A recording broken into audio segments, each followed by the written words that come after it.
Now, ladies and gentlemen, for your viewing pleasure, today's host for the Paper Tales episode, Mr. N. Mr. N. Huh? Oh, sorry. My bad. I was reading a classic book.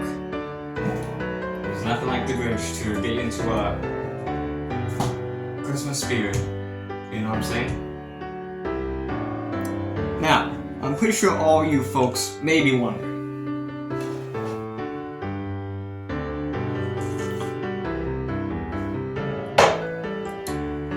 Who is this weird 17-year-old man who is telling a story inside of an episode called Paper Tales when he's not even made out of paper? And where is the pumpkin guy? Mr. Pumpkin was probably his name, but I don't know. Well, he had to take a break. He wanted somebody else to take care of this episode. So, I gladly volunteered. So, while he's working on something new for next year and trying to figure out some more stories to tell, I've got a story to tell for the Christmas season. Now, as you saw, I was reading The Grinch, a classic Christmas story. You've seen most of these tales before. You've seen your Rudolphs, your Frosties, your Santa Claus. Some of you, or perhaps half of you at least, have been looking at the story of Jesus for the Christmas season. But as far as I'm aware, nobody that I've seen yet has done a fairy tale to celebrate the Christmas season. So, I'm going to gladly tell you a story for the Christmas season. And I got the book just right here. Ladies and gentlemen, I'm going to tell you the story of the Gingerbread Man for the festive season. Let's begin, shall we? Now, let's start with the first page. Here we go. Once upon a time in the far-off state of Massachusetts, there was a beautiful couple, a young woman and a young man. Together, they were getting ready for the festive season, for snowfall was to start by the next week. The beautiful wife decided to bake some cookies, baked as many cookies as she can with as much gingerbread as she had. But, by some random strange magic, inside the furnace, all the cookies mashed up together, and then boom!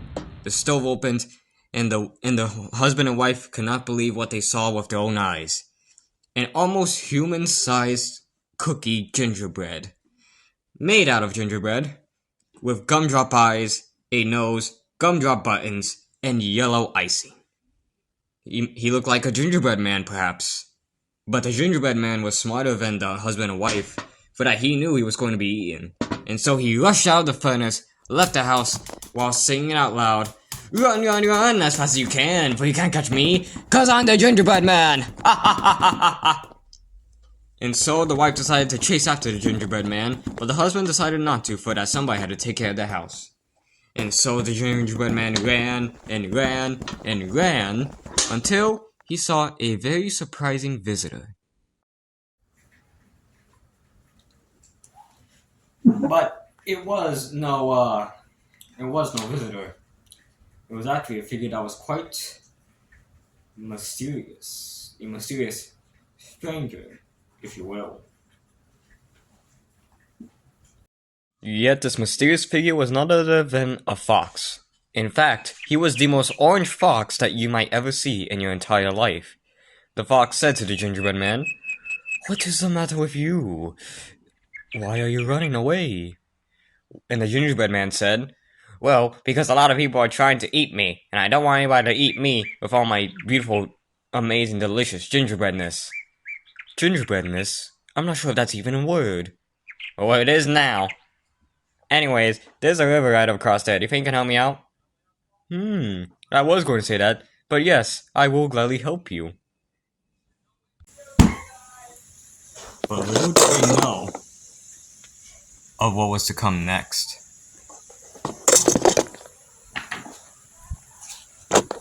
And so the fox and gingerbread man traveled together until they stopped over at the river.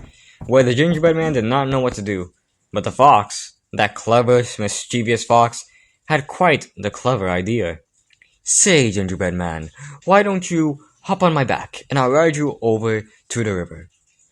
Really? You do that for me? Yes, would I ever lie to you? Wink, wink. Oh, no, I guess not. Alright, let's do this. And so the gingerbread man climbed onto the fox, and they went across the river, and as soon as the fox got deeper and deeper into the water, only his mouth was able to be seen, with the gingerbread man standing on top of it, as the fox opened his mouth, ready to devour the gingerbread man. So, if it wasn't pretty obvious by now, the fox, tricked the gingerbread man, and he ate him up. And boy, did he eat him up intensely. The baker lady finally caught up, and yet, instead of a gingerbread man, all she saw was a very full fox. Why, you cheeky little fox, the baker cried out. You ate my gingerbread man! Shame on you! And she walked away. Wow. And so when the baker lady came back in, her husband was waiting for her, wondering what happened.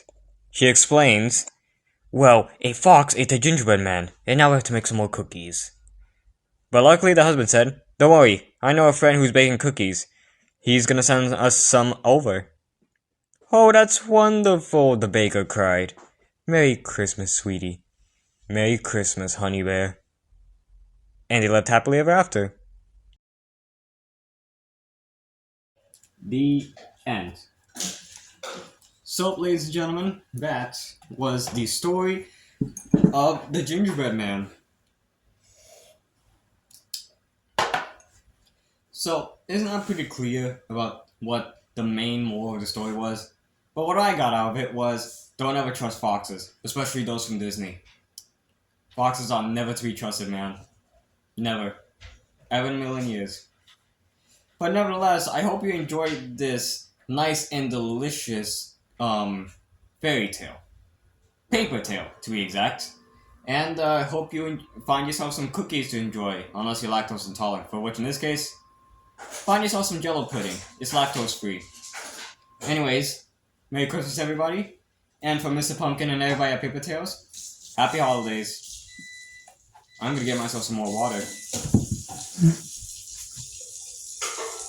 Happy Holidays.